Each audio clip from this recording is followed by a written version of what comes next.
बिस्मिल्लाहिर्रहमानिर्रहीम। अस्सलाम वालेकुम। आज 19 जून बरोज़ इतवार हम बात करेंगे सुप्रीम कोर्ट ऑफ पाकिस्तान के साबिक सीनियर जज मकबूल बाकर साहब की बतौर चेयरमैन नैब तैनाती का मामला कहां आके रुक गया और उनकी वो जो दौड़ थी चेयरमैन नैब की, उसमें से मकबूल बाकर साहब को निकाल दिया गया। उसकी वजह क्या है? मकबूल बाकर साहब ने Sindh high court bar association की एक तकरीब से खिताब करते हुए बड़े सख्त अल्फाज कहे हैं। वो क्या मामला है?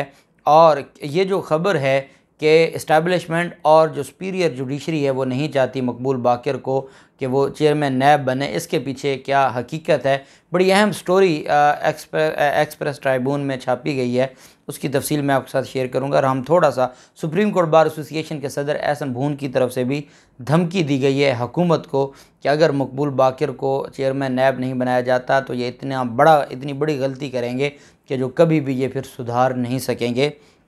इसके पीछे क्या हकीकत है वो भी मैं आपके साथ शेयर करूंगा। पहले मैं आपको बताता चलूं कि इलेक्शन कमीशन ने मुस्तफ़ा कमाल को नोटिस जारी कर दिया है। इलेक्शन कमीशन ने प्रिजाइडिंग अफसरान के साथ बदतमीज़ी और बैलेट पेपर्स फाड़ने पर यह नोटिस जारी किया है और उन्होंने मुस्तफ़ा कमाल को 22 जून की सुबह 10 बजे तलब किया है। नोटिस में कहा गया है कि मुस्तफ़ा कमाल कारकुनान के हमरा पोलिंग स्टेशन नंबर 51 और 165 पहुँचे। उनके साथ कारकुनान की तादाद 50 से 60 थी। इलेक्शन कमीशन के नोटिस के मुताबिक मुस्तफ़ा कमाल ने प्रिजाइडिंग अफसरान के साथ बदतमीज़ी की और गैर इस्तेमाल शुदा बैलेट पेपर्स भी फाड़ डाले। नोटिस में कहा गया कि मुस्तफ़ा कमाल वजाहत के लिए ज़ाती तौर पर या वकील के ज़रिए पेश हों। दूसरी तरफ जो TLP के सरबराह हैं और हाफिज़ साद रिजवी, उनके ख़िलाफ़ भी मुकदमा दर्ज कर लिया गया है। कराची में जो वाक़यात पेश हुए उन वाक़यात की वजह से NA 240 में जो हालात ख़राब हुए हैं। और एक आपको याद है कि प्रिजाइडिंग अफसर ने बैलेट पेपर चोरी का जो मामला था उस पर भी इलेक्शन कमीशन ने प्रिजाइडिंग अफसर को तलब कर लिया है। जब इलेक्शन कमीशन का प्रिजाइडिंग अफसर धांधली में मुलव्वस होगा, वो बैलेट पेपर चोरी करवाएगा या वोट ज़ाय करेगा, तो फिर उसके बाद क्या इसके ऊपर चीफ़ इलेक्शन कमिश्नर को घर नहीं जाना चाहिए? चीफ़ इलेक्शन कमिश्नर, एक तो आपके इदारे ने, आपके निज़ाम ने इतनी बड़ी धांधली की है और उसके बाद आप कभी किसी को नोटिस जारी करते हैं, कभी किसी को, आप अपना क्यों नहीं बताते कि साफ़ और शफाफ इलेक्शन करवाना आपकी ज़िम्मेदारी थी। सुप्रीम कोर्ट ऑफ पाकिस्तान का ये फ़ैसला मौजूद है। सुप्रीम कोर्ट के सामने आपने कमिटमेंट की थी कि साफ़ और शफाफ इलेक्शन आप करवाएंगे, लेकिन हकीकत ये है कि आप ख़ुद उसमें बुरी तरह नाकाम हुए, या जो आप कह लें कि ये कमीशन की तरफ से बदयानती है, लेकिन आप कार्रवाई बाकियों के ख़िलाफ़ करेंगे, अपने ख़िलाफ़ नहीं करेंगे। दहशतगर्दी और अक़दाम कत्ल की दफ़ात के तहत के तहत मुकदमा दर्ज किया गया है मुस्तफ़ा कमाल, साद रिजवी और बाकियों के ख़िलाफ़, और इसमें सैकड़ों कारकुनान के ख़िलाफ़ लांडी और कुरंगी में ज़िमनी इंतखाब के दौरान दहशतगर्दी, कत्ल और पुरतशद्दुद झड़पों पर 4 मुकदमा दर्ज किए गए हैं। सरकारी हुकाम के मुताबिक इन वाक़यात में एक राहगीर हलाक और दीगर अफराद ज़ख्मी हुए थे, जबकि कानून नाफिज करने वाले इदारों ने प्राइवेट गार्ड्स समेत 250 मुश्तबा अफराद को हिरासत में लिया हुआ है। TLP और PSP सरबराहान के ख़िलाफ़ FIRs में दफ़ात 147, 148, 149, 302, 452, 427, 337 ए, 324 और 780 शामिल की गई है और इसमें ये 4 मुकदमा जारी किए गए हैं। पुलिस के तर्जमान के मुताबिक फ़ायरिंग और पुरतशद्दुद वाक़यात पर ये मुकदमा दर्ज हुए हैं। इलेक्शन कमीशन के प्रिजाइडिंग अफसरान की शिकायत पर 2 मुकदमा दर्ज किए गए, जबकि लांडी और कुरंगी पुलिस की जानिब से सरकारी मुद्दत पर भी 2 मुकदमा दर्ज किए गए। पुलिस ने 258 मुश्तबा अफराद को हिरासत में लिया है, जिसमें हंगामे के दौरान मौजूद प्राइवेट जो सिक्योरिटी गार्ड्स थे वो भी शामिल थे। अब ये जो चीज़ है, ये ज़िम्मेदारी इलेक्शन कमीशन की थी। इलेक्शन कमीशन ख़ुद ज़िम्मेदारी लेने को तैयार नहीं है और वो किसी और के खाते में डालना चाहता है। अच्छा, एक चीज़ पहले वीलॉग में मिस हो गई थी और वो खुर्रम दस्तगीर के हवाले से। खुर्रम दस्तगीर ने बता दिया है कि इमरान खान को क्यों हटाया गया और इमरान खान को हटाने के पीछे वजह क्या थी। उनकी तरफ से कहा गया है कि जो साल के आखिर में बड़ी तब्दीली आना थी, नज़र आ रहा था कि इमरान खान अगले 15 साल रहेगा। कुछ माह पहले कहा गया था कि नैब के 100 और जज लगेंगे और सब के ख़िलाफ़ कार्रवाई होगी। खुर्रम दस्तगीर ने कहा कि शहबाज शरीफ, शाहिद खाकान अब्बासी समेत हम सब ने नाअहल होना था। उनका ख्याल था कि किसी को नहीं छोड़ेंगे और सब का सफाया कर देंगे। ये हमारे ख़दशात नहीं, मालूमात थीं और इस बुनियाद पर कोई और ऑप्शन नहीं थी सिवाय इसके कि हम इमरान खान को घर भेजते। दूसरी जानिब अली जैदी ने इस पर तबसरा करते हुए कहा है कि दिल की बात ज़ुबान पर आ गई है। खुर्रम दस्तगीर ने खुले दिल से एतराफ़ किया है कि अपोजिशन को करप्शन मुकदमात से बचाने के लिए साजिश के ज़रिए इमरान खान को निकाला गया है, और इमरान खान को निकालने के हवाले से उन्होंने सारी जो हकीकत है वो कौम के सामने रख दी है कि इमरान खान का जो मकसद था वो ये था कि वो मज़ीद 100 जजेस लगाने जा रहे थे, और वो मज़ीद जो नैब केसेस हैं और जो नाअहली का सिलसिला है, जो करप्ट जितने भी लीडर्स हैं उनके ख़िलाफ़ वो शुरू होने जा रहा था। इस वजह से ये सारी कार्रवाई हुई है। रेलवे की तरफ से जो किराए हैं मज़ीद बढ़ गए हैं, और हालांकि साद रफ़ीक ने कहा था कि किराए नहीं बढ़ेंगे, लेकिन बदकिस्मती ये है कि रेलवे में भी 10 से 15% जो इजाफ़ा किया गया है किराए में, जिसका इतलाक़ गुज़श्ता रोज़ से हुआ था, और अब तमाम महकमा रेलवे ने तमाम मुसाफिर ट्रेनों के किराए पर 5%, जबकि फ्रेट ट्रेनों के किराए पर 10% बढ़ा के दिए। 10 से 15 पहले बढ़े थे और 5-10% और बढ़ा दिया है। हालांकि ख्वाजा साद रफ़ीक ने यह कहा था कि मैं मज़ीद किराए नहीं बढ़ाऊँगा, और उनकी तरफ से कहा गया था कि मैं आवाम पर बोझ नहीं डालूँगा। अच्छा, एक और अहम चीज़ है, और वो ये है कि मकबूल बाकर साहब ने एक ख़िताब किया है, जस्टिस रिटायर्ड हैं, और इन्होंने ख़िताब किया है Sindh high court bar association से। उन्होंने कहा कि 2007 में PCO के तहत हलफ लेने से इनकार किया। अदलिया बहाली के बाद बार और बेंच में तल्लक मजबूत हुआ। उन्होंने कहा कि आला अदलिया में जजेस की तैनाती का मौसर तरीक़ाकार होना चाहिए।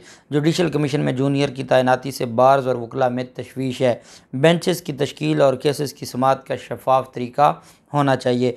उनका कहना था कि हसास मुकदमात की समात के लिए आज़ाद जजेस होने चाहिए।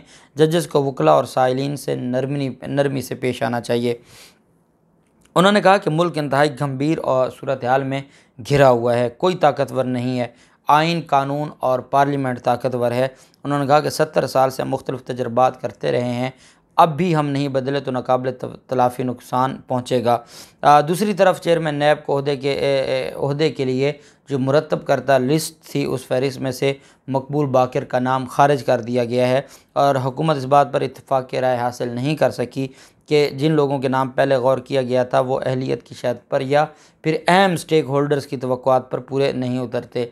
सुप्रीम कोर्ट के साबिक जज 3 हफ्ते कबल तक अहल तरीन उम्मीदवार समझे जा रहे थे, ताहम हुकूमत ने बाज़ाब्ता तौर पर इनका नाम शामिल नहीं किया था, सिर्फ मीडिया में ख़बर थी। उनका नाम ऐसे लिया जा रहा था जैसे मज़ीद किसी की जो गौर खौस का मामला है वो नहीं हुआ। फिर एक जियो जंग ने ख़बर चलाई कि शहबाज शरीफ और राजा रियाज़ के दरमियान, अपोजिशन लीडर राजा रियाज़ के दरमियान लड़ाई हो गई है इस बुनियाद पर कि चेयरमैन नैब के नाम पर। अब ये तो पूरी दुनिया जानती है कि उस लोटे बेचारे की क्या हैसियत है, वो तो ख़ुद भिखारी है, उसकी क्या हैसियत है कि वो शहबाज शरीफ के सामने आता। असल में अब मैं आपको हकीकत बताने जा रहा हूँ, और वो हकीकत ये है कि जो ऑनरेबल साबिक जज हैं मकबूल बाकर साहब, ये मकबूल बाकर साहब वो जज हैं जिन्होंने काजी फाजिसा साहब को बचाने में पूरी कोशिश की थी, और ये बड़ा सख्त फ़ैसला देना चाहते थे जब रिव्यू पिटीशन आ रही थी। काजी फाजिसा की जब रिव्यू पिटीशन मंजूर हुई थी FBR वाले फ़ैसले के ख़िलाफ़, तो उस पर जस्टिस मकबूल बाकर सख्त फ़ैसला लिख चुके थे, जिसको बाद में फिर ऑनरेबल जो जस्टिस मंसूर अली शाह साहब हैं उन्होंने तब्दील किया और कहा कि इतना सख्त फ़ैसला नहीं दे सकते।